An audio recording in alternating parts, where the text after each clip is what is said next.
മഴ കനത്താൽ പുറം ലോകത്തേക്ക് കടക്കാൻ പോലും വഴിയില്ലാതെ ബുദ്ധിമുട്ടുകയാണ് പത്തനംതിട്ട ആവണിപ്പാറ ഉന്നതിയിലെ ആദിവാസി കുടുംബങ്ങൾ. അച്ചൻകോവിലാറിന് കുറുകെ വടം കെട്ടി വള്ളത്തിൽ കയറിയാണ് ഇവർ ദിവസേന പുറത്തേക്ക് പോകുന്നത്. പാലം വേണം എന്ന ഈ നാട്ടുകാരുടെ ദീർഘനാളത്തെ ആവശ്യത്തിന് അവഗണന മാത്രമാണ് അധികൃതരുടെ മറുപടി.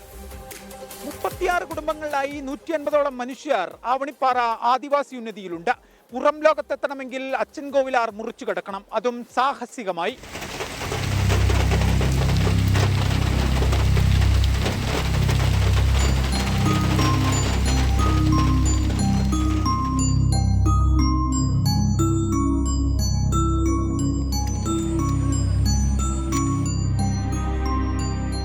അച്ചൻകോവിലാറിന് കുറുകെ പാലം വേണമെന്ന ആവണിപ്പാറ ആദിവാസി ഉന്നതിയിലെ മനുഷ്യരുടെ ആവശ്യത്തിന് വർഷങ്ങളുടെ പഴക്കമുണ്ട്. തലമുറകൾ മാറി മാറി വന്നു. പക്ഷേ ഇപ്പോഴും അച്ചൻകോവിലാറിന് കുറുകെ കെട്ടിയ വടത്തിൽ പിടിച്ച് ചെറുവെള്ളത്തിൽ വേണം യാത്ര.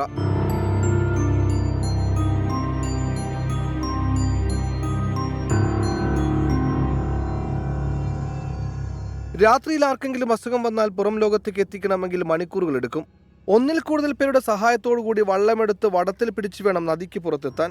പിന്നീട് ആശുപത്രിയിലെത്താൻ കിലോമീറ്ററുകൾ യാത്ര ചെയ്യണം. മഴക്കാലം എത്തിയാൽ അച്ചൻകോവിലാർ ഈ പ്രദേശത്ത് കുത്തിയൊഴുകും. ആ സമയങ്ങളിൽ ജീവൻ പണയം വെച്ച് വേണം വള്ളത്തിൽ യാത്ര ചെയ്യാൻ.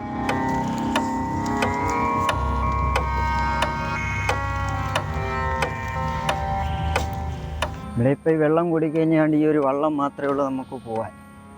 അത് ഒരുപാട് വെള്ളം കയറി കഴിഞ്ഞാൽ വള്ളം എടുത്തുകൊണ്ട് പോകാൻ പറ്റും. ഒരാളെ ഹോസ്പിറ്റലിൽ കൊണ്ടുപോകാൻ പോലും പറ്റത്തില്ല. അത്രയ്ക്ക് ബുദ്ധിമുട്ടാണ്.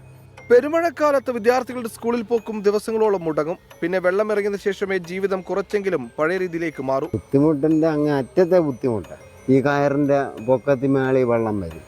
അന്നേരം പിള്ളേരൊക്കെ കൊണ്ടുപോയിട്ട് ബാധിക്കുന്ന തിരിച്ചു കൊണ്ടുവരും. പിന്നെ അന്ന് കൂളി പെടത്തില്ല. പിന്നെ ഒരാഴ്ച കഴിയും. ആശുപത്രി കേസ് കെട്ടാന്നാലും അത് ഇത് വെള്ളം വെക്കാൻ ഒക്കത്തില്ല. ഇവിടെ കിടന്ന് ചാവത്തേ ഉള്ളൂ. പ്രദേശത്ത് പാലം എന്നത് 36 കുടുംബങ്ങളുടെ തലമുറകളായിട്ടുള്ള ആവശ്യമാണ്.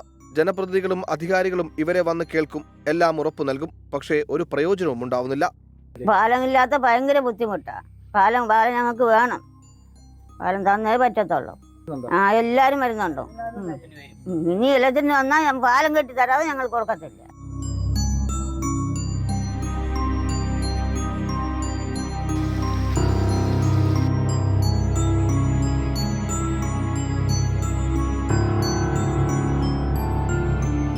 അസുഖം ബാധിച്ചവരെ കൃത്യസമയത്ത് ആശുപത്രികളിൽ എത്തിക്കാൻ, കുട്ടികളുടെ ക്ലാസുകൾ മുടങ്ങാതിരിക്കാൻ, പണിയെടുത്ത് സ്വന്തം കാലിൽ ജീവിക്കാൻ തങ്ങൾക്കൊരു പാലം വേണമെന്നാണ് ഈ മനുഷ്യർ ആവശ്യപ്പെടുന്നത്. നവകേരളമേ, ഈ മനുഷ്യരുടെ രോദനം നിങ്ങൾക്ക് എങ്ങനെ കാണാതിരിക്കാനാകുന്നു? A V Jayasankar, 24, Pathanamthitta.